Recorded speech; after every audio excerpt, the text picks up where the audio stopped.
This is a 2020 Volvo XC90 T6 Momentum trim level with all-wheel drive, and today we're going to review it.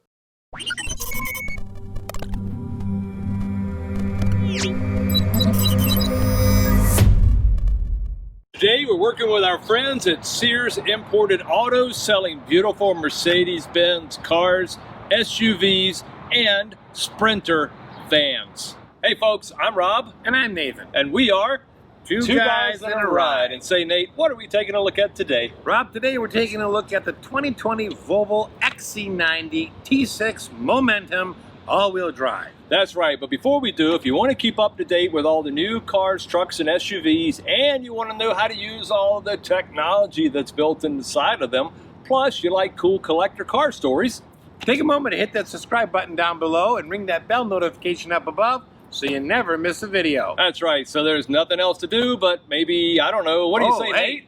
Let's go for a ride. That's right. All right, welcome to our detailed how-to video on the Driver's Information Center and the infotainment screen on the XC90 Momentum. All right, so you have a 12.3-inch display, and it's very nice, and it is customizable. Now, for whatever reason, Volvo has decided to put only some of the controls for the driver's information screen on the steering wheel, and the rest are found in the infotainment screen. I don't like the split. That's just me personally, but there's a lot you can do, and I'll show you. So first of all, to access any changes up here from the steering wheel, you would press the menu button. Okay, up pops this little menu. You've got trip, media, phone, and navigation. So I'll go back to trip. Now, Volvo does this, and they label things like TM and then TA. So T stands for the trip meter, and M stands for manual, and A stands for auto. If you're in the auto mode, then if that's what you selected, then if the car's been out for 4 hours, it resets to 0 automatically. Whereas manual just keeps going. So here I can see I've gone 6 miles. I've got 11.4 miles per gallon. I got about 7 miles per hour. I've gone about 50 minutes. Now, if I keep going down here, I can see what the TA stuff is, the auto stuff is, and you of course see that's a little bit less than the manual because it shut itself off and reset a couple times. Down here a little bit further, you have some check marks in the box, and so if I don't want my odometer to display, I can turn that off. And you see that right here. So as soon as I uncheck that box, it disappears. Okay, the next thing is how many miles till you're gonna need to refill. Okay, you can turn that off or you can turn that on. They have a label for tourist, kilometers per hour. That's if you're visiting from Canada or somewhere, maybe you'd want to check mark at that, and that changes everything to kilometers per hour on the inside. Still miles per hour on the outside. Okay, and then over here you can select, do you want the manual trip meter, or do you want the automatic, or do you want neither? And same thing for miles per gallon. Okay, so you have some adjustments you can make in there. Now, if I go over one to the right, I get media, and I can go use the up and down arrows to go between my sources, AM, FM, Sirius XM, and if my phone was connected, that would show up there too. And then if I want something, I press this button. Now you notice that even though I clicked on there, it didn't actually show me there. It's showing me in my infotainment screen. So there is a way to get your information about media to show up in here, but it's not through the steering wheel controls. So let's go back to the menu for a minute. If I had a phone plugged in, this is where you could see phone calls, messages, that kind of stuff. Navigation. This is where your presets show up. So if you have a preset, if you just simply click on it, the route is being calculated. It'll automatically calculate the route for you. Proceed to the highlighted route. And it shows up with your navigation turn by turn here and your actual map up here. Now again, you can change this map and you would be still left with the turn by turn directions. To cancel that, I go back to menu, and that's the first thing on the list, cancel. I can mute guidance, repeat guidance, okay, or see the address. So I'm just going to cancel guidance. Okay, and then there really is no back button or out unless I press the menu button again, and then it disappears. Okay, the dashboard itself, you know, you got your tach over here, you got your cruise control indicator over here, you've got your odometer plus your TA or TM trip meter, and then you have got how many miles till empty, and then you have got how many miles per gallon you're getting. Of course, you got your RPM gauge here, and then your gear selector right there, along with your fuel gauge built in there. On the top, you've got an outdoor temperature display, you've got your auto lights indicator, and then you've got your lane assist over here, and then you've got a clock. All right, and this, I believe, has to do with your blind spot monitoring system, just an icon that shows up. Okay, now to change anything else in the driver's information screen, we do have to go over to the infotainment screen. And what you want to do is you want to grab this little line that's at the top and pull it down. You want to click on settings, and then you want to click on my car. You want to go to displays, and then you have a couple of different options. First of all, you can choose between themes. So if I go like this, I can go between glass, minimalistic, performance, and chrome rings. So if you take a look at the dashboard, I'll go through them one by one. So right now it's on performance. Chrome rings looks like that. Minimalistic looks like this, and glass looks like that. All right, I have a bright button next to there, and that only has to do with the display on the infotainment screen, which is a little confusing because it's in with the center display stuff. But okay, then I'm gonna go back. To go back again, I just hit this button right here. So in order to go back in there again, you just repeat those steps. You just pull this down, you click on settings, click on my car, click on displays. All right, so the next thing we can change is what shows up between the gauges. So right now it's set to map. I can click this, and now it'll change and it will show the media. Okay? Or I could say show nothing. And for some reason it's still showing, there we go, a little delayed reaction. Okay, so I'm gonna leave it on map, but it's interesting that you can't have both show up on the screen, especially since it's a digital screen. But that's where it is. All right, there's a back button down here, so as long as you don't let it sit too long, you can access that.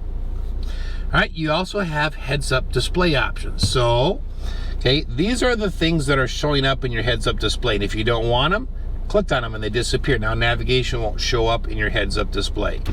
Okay, if I want to adjust the heads-up display a little bit, I can do some diagnostics here.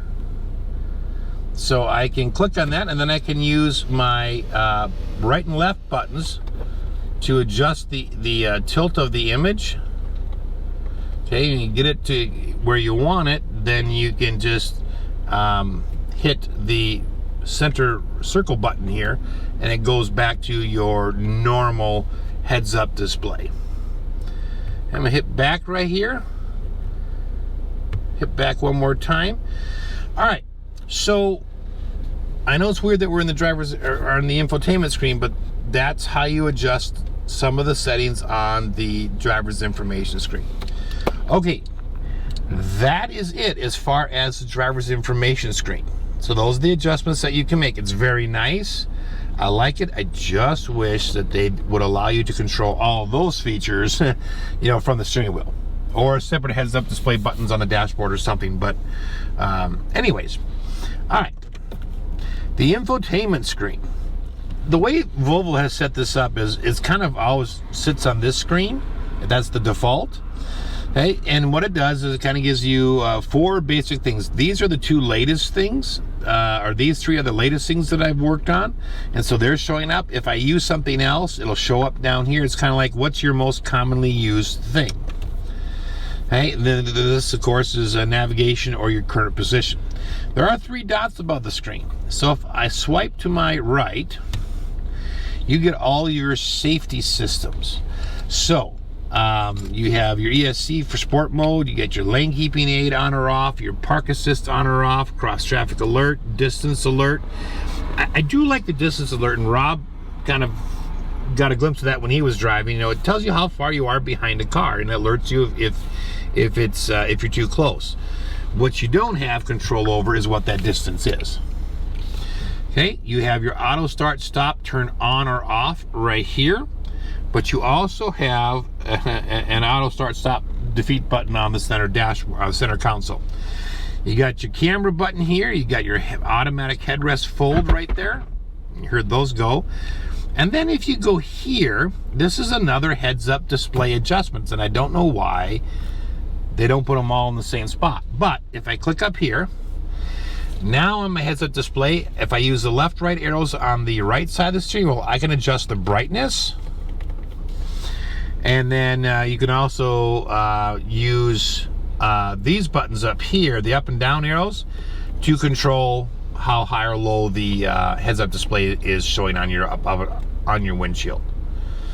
I wish they would put all that stuff together. I think they put it out here because it's a more commonly used feature and it's easier to access, but I wish it were in both spots. All right, heads-up display on or off. You have your blind spot warning system here, on or off. Road sign information, on or off, because this will read road signs and tell you what the speed limit is. This cruise control button, this one, if you turn it off, you have adaptive cruise control is available. If you click it on, no adaptive cruise control is available. All right, so that's where that is. You have some locking stuff that you can get into here, but you have to put a code in. Of course, I don't want to do that.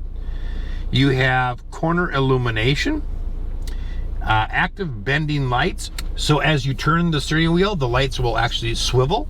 Nice, very nice feature. Wiper service position. Hey, if you ever need to take your wipers off, you're going to need to have that engaged. Collision avoidance assistance. Okay, and that's the bottom of the screen. So a lot of your safety systems are here. Now to get there again, I simply went from this screen and I swiped to the right. Now, if I swipe to the left, I have all of my media sources here. And then I have sound adjustment. I can look at messages from the car status. I can look at driver performance. I have a travel link and I have a download center, as well as Apple CarPlay and Android Auto. And there's nothing more at the end of the screen. So let's just go to FM radio. So you have all your presets right here. You have library where you can take these and store them as favorites and rename them. Okay, you can also select manual tuning right here. So now I can just go through here and I can manually tune. Down here you've got your sources. So you can switch to XM satellite, Bluetooth, or phone. Well, your climate control is all soft touch. So if you just simply touch here, it'll bring it up. So right now I have it off, but if I started clicking on a square, it turns it on. It has auto fan settings, and there's a couple different auto fan settings. Yeah, okay, it tells you what the temperature is here. You have 3-stage heated seats, and you also have a heated steering wheel button right here. And then of course over here you just have the 3-stage heated. If you want to adjust your temperature, you need to click on the temperature itself, and then you can adjust it here by sliding or using the plus or minus. Okay, that'll close that. And then if you want to change the different modes, you click here, and you have basically 3 different modes, or all 3 of them. So click to turn it on and click to turn it off. Now, Volvo does have an air filtration system built into it, which is good for people who have allergies and that kind of stuff. It tends to filter out a lot of the pollens and stuff in the air. You also have your recirculatory button, your AC button, rear defrost, and max defrost. Now, this is a 4-zone climate control. So if I look up here, I have got main climate, which is the front.